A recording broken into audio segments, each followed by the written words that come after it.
The crash, well, it was very fast. It was on April the 21st of 2021 and it was a Wednesday. It was a pretty good Wednesday until that happened. The street was Archibald and Pratton Street. We never go up that street. We were kind of heading down to parent-teacher interviews and we heard Mum scream and I looked and I saw that he wasn't stopping and we couldn't stop in time. So I blinked and then we were hit and we were on the gutter and he was like did a full 360 and facing the opposite way.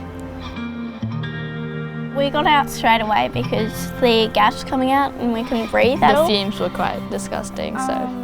And then we had to help Mum out. We had to like lift up the airbags to help her out because the airbags had just gone everywhere, so you couldn't really find a way out by yourself. There was one there, and one that side, so she couldn't really get out at all. It's like pretty traumatic experience for a 10-year-old. That was my biggest battle probably. I don't think if they were in the car I would have not coped the way I didn't after it. Changes everything, I think, when your kids are with you. I think the biggest thing was getting back in a car. And I mean, you have to, life goes on. We all had to get back in the car. But the struggle was in the car. They've both become backseat drivers. They both look for everything now, tell you when you're right to go. But to be honest, I suffered pretty bad anxiety after it. I would get like pains in the chest and get really anxious, like butterflies. Everything coming towards me in the beginning was an accident. I went to our GP and then, you know, went back to him and he sort of realised maybe none of us were coping.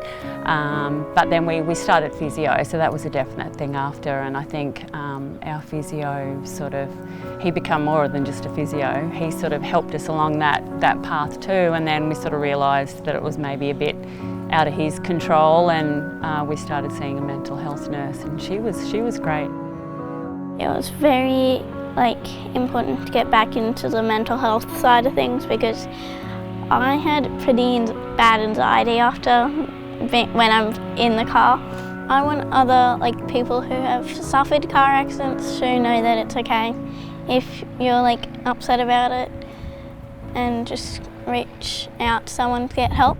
That it's okay to feel worried or to feel scared to get back into a car, but it'll be alright, and over time you'll get used to it. So proud of them both, actually. Damika's a little bit more reserved, so she sort of comes out with things as she feels she can, whereas Indy's sort of she'll be quite open and honest, but I think they've both coped really well and accepted the help, accepted sometimes that you just need a little bit of help. But I think most of all we needed to be back to normal.